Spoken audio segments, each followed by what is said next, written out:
Hey there mga my love Sagittarius! Thank you so much for always staying here with me in the channel, babe. So before we start your reading, guys, reminders muna us na hindi to for everybody. So just pick up only the messages you think are for you.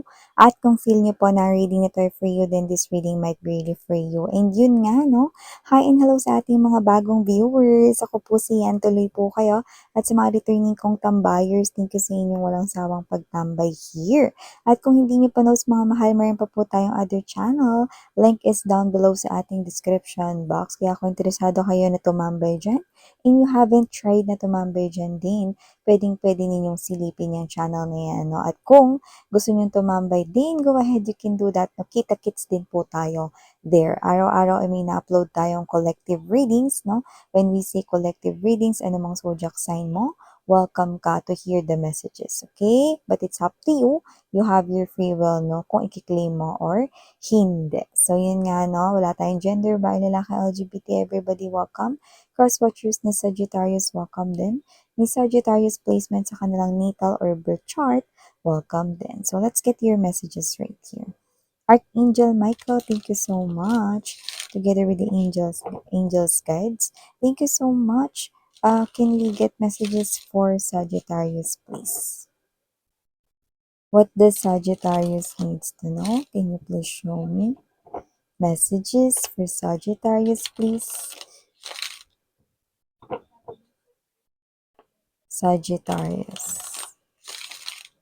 Messages for Sagittarius, please.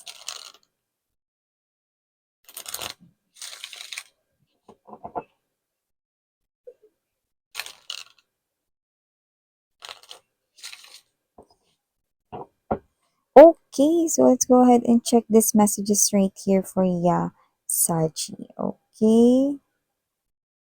So you do have here, guys, the nurturer of records or the queen of coins.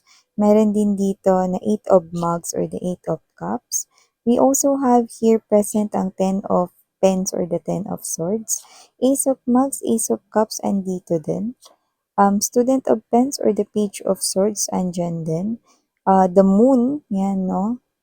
And bottom of the deck, we have here, okay, the 8 of records or the 8 of pentacles, the 3 of brushes or the 3 of wands, and the 10 of mugs or the 10 of cups energy. So, sa nakikita ko dito, Sagittarius, no, mukhang meron dito na parang dream mo, no, na makapunta sa other country, ano man yan, no.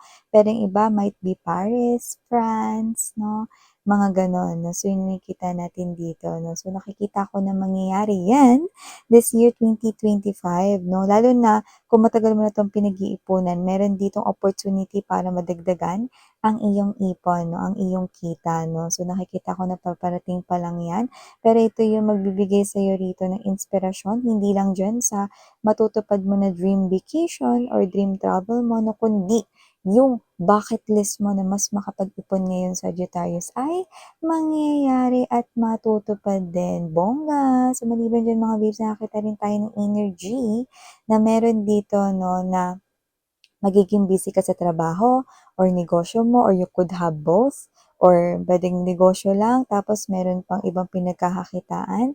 So nakita ko rito ng mga opportunities, no, na maaaring makapagpapagod ng katawan mo, ng isip mo, pero all worth it, no? Siguro ang kailangan mo lang gawin ay dagdag energy, kumain ng tama pa din, huwag lang basta isingit ang food. Uminom rin ng tamang bilang or higit pa, no, ng maraming water, no? Mag-take kayo ng maraming water and at the same time, matulog pa rin kayo ng tama at sapat, no? Enough sleep pa rin dito. Nakikita ko dito, work hard, play hard, at may mga opportunities na mag-show up at yung iba na nilalakad dito ang kanilang career or pag-angat ng posisyon, promotion, okay, mukhang magpapakita dito ang opportunity. Actually, meron tayo nakikitang vacancy. So, it looks like yung iba na nag-a-apply dito ng trabaho, yung gusto ninyong role or job description, yun talaga yung makikita ninyo mapa-online or maybe while you're out and about, makita ninyo yan sa mga billboards, sa mga bulletin boards, no, sa mga waiting sheds. Uso naman ngayon mga electronic na dyan. So, possible na makita mo yung advertisements, mapa cellphone man yan, computer, desktop, or everywhere. Mga bulletin boards, yan, electronic boards. Okay? So, nakita rin tayo dito ng energy na meron dito na parang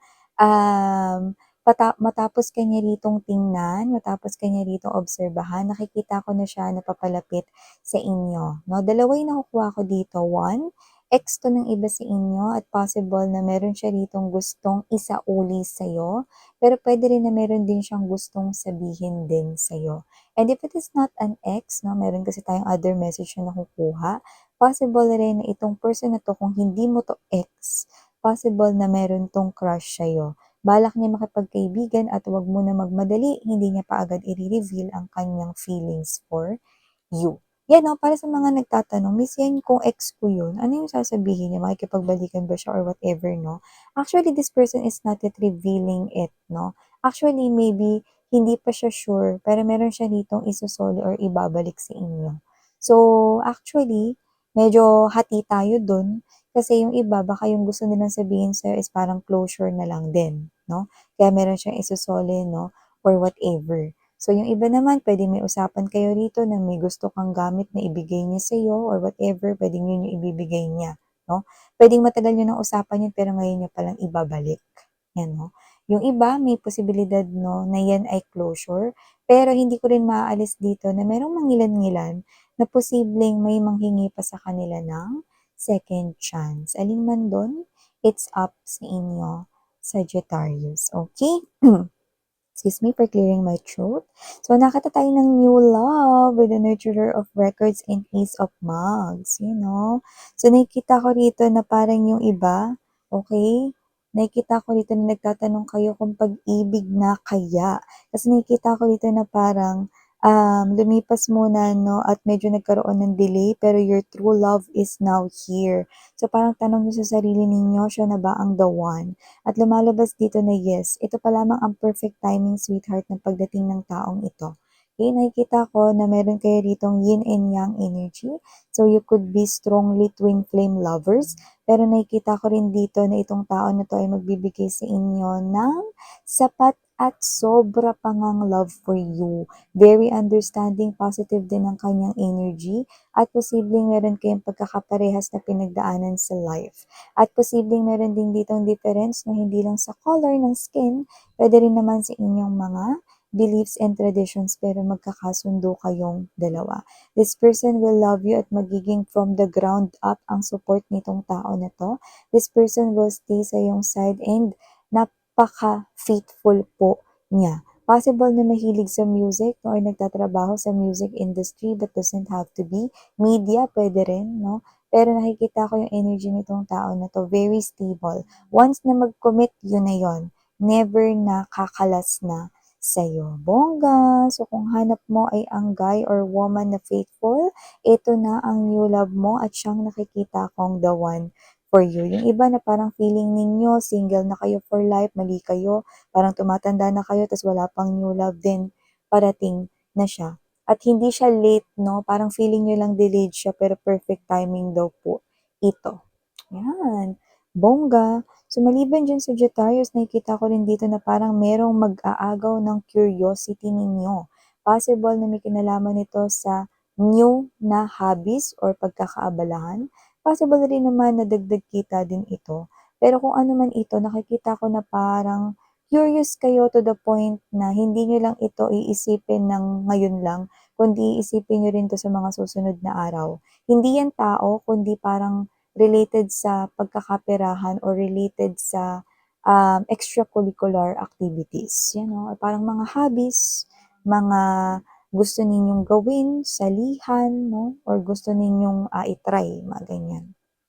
So, nakita rin ako dito ng energy na meron ditong someone, no, na lalapit sa inyo. Could be a friend or could be co-worker, kilala, no? At nakikita ko rito na parang kukonfrontahin niya kayo. Okay? So, parang meron siyang sinabi sa inyo noon, okay? At yung sinasabi niya rito, no, is ito yung klase ng energy na parang kukonfrontahin niya kayo kung meron ba kayo nabanggit sa iba, na posibleng sinabi niya sa inyo noon or whatever, yan, 'no? So, wait lang. Ayun, sorry about that commercial mga babes, 'no? So, going back right here, so nakikita natin dito na parang iniisip niya na ikaw yung nagkalat, ikaw yung nagsabi, may nabanggit ka ba or whatever, may pag-aalala, but at the same time, may iniisip rin siya rito kung sa'yo niya lang ba nabanggit yun or baka may ibang tao pa siya rito na pinagsabihan nun. So, parang iniisip niya rito kung ikaw ba yung nagsabi nun or baka naman siya ito na parang may napagsabihan pang iba. So, yan mga babes, no, yung nakikita ko dito, okay? And yeah, if you're hearing some kind of noise, no, I'm sorry about that, no, it's out of my control. So, just please bear with me na lang mga babes, no. Alam niyo naman, medyo open air, maingay sa labas, at kung halo-halo na yung mga sound. So, thank you so much for your understanding and patience, no? So, nakikita natin dito maliban dyan sa Sagittarius, na possible na meron din ditong bumili ng bagong gamit, no? Hindi dahil nasira or masisira na yung gamit ninyo, kundi parang nahuli yung parang regalo mo sa sarili mo, 'no? Parang ito sana yung, ireregalo mo nung Pasko, like bibilhan mo siguro yung sarili mo ng expensive na gamit, 'no? Puwedeng laptop, gadgets, cellphone, mobile phones, 'no? Desktop, computer, at kung ano-ano pa, 'di ba? Or puwede rin naman mga babes 'no, na yun nga, okey, meron ka ditong mga parang gustong bilhin, like kung mahilig ka sa pagluluto, pagbe-bake, baka oven 'yan, 'no? Or kung ano man 'yan, o baka bagong ref, bagong TV, kung ano man 'yan, 'no? So, parang ngayon mo lang ito mabibili, 'yan, 'no? Okey lang 'yan, 'no? Hindi naman mga babes, 'no, sometimes, hindi naman as in dapat masakto lang do'n. Ang importante nagawa mo pa rin yung goal mo at eto, nabili mo pa rin yung gusto mo talagang bilhin, 'di ba? So, maliban diyan nakita rin tayo dito sa Sagittarius 'no, na possible na kayo ay bigyan dito 'no, ng opportunity na ipakita ang inyong galing. So, puwedeng sa trabaho 'yan, pero yung iba parang hindi. More likely parang outside ito 'no, na opportunity. Parang ganito, sa barkada ikaw yung creative, sa barkada ikaw yung artistic 'no, at meron ditong paparating na event, puwedeng yung inaanak mo 'no, or whatever 'no, yun yung magbe-birthday 'no, ta's ikaw yung parang mag-o-organize dito, ikaw yung parang, dahil ikaw yung more creative para hindi na sila kumuha ng organizer, makatipid sila, 'di ikaw na lang.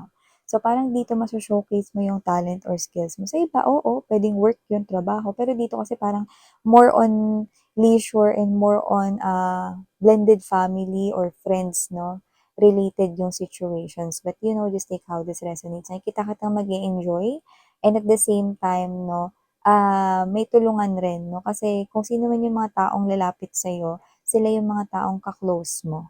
So, it could be your soul tribe, it could be your, community, 'yan. So, maliban diyan sa Sagittarius, nakita rin tayo dito ng energy 'no, na possible na sa loob ng family 'no, is parang merong, magbigay ng opinyon at baka hindi mo magustuhan. Eh, meron tayong tinatawag na 17 seconds 'no, na parang tumahimik ka muna at mag-isip 'no. Kasi parang yung 17 seconds na yun ay silensyo por pabor 'no, para hindi ka magalit at mag-blurt out agad 'no. Kasi may mga tao na hindi naiintindihan yung pinagdadaanan natin. Tayo lang nakakaalam nun, 'di ba? So, mga babes, 'wag nating i-please ang ibang tao 'no, at 'wag rin tayong, mag-aksaya ng energy para makipagtalo sa kanila. Okay. So, kung ano man yung sinabi nila, yun ang punto nila, pero hindi ibig sabihin nun kailangan makaapekto yun sa'yo. Nasa sa'yo kung pakikinggan mo yun o hindi, okay? So, meron akong nakikita dito na baka lang naman magpainit at baka magpapitik lang ng ano mo 'no, ng ugat mo rito sa ulo dahil this person here will get into your nerves 'no. So, it could be someone here from the family or from your yeah, from your main family talaga, ayan. Okay. So, ito yung mga mensaheng nakuha ko here for you, Saji. Thank you so much sa oras mo. And again, I'm your Yana Onni. Saring hiyo, love and light. Annyeong!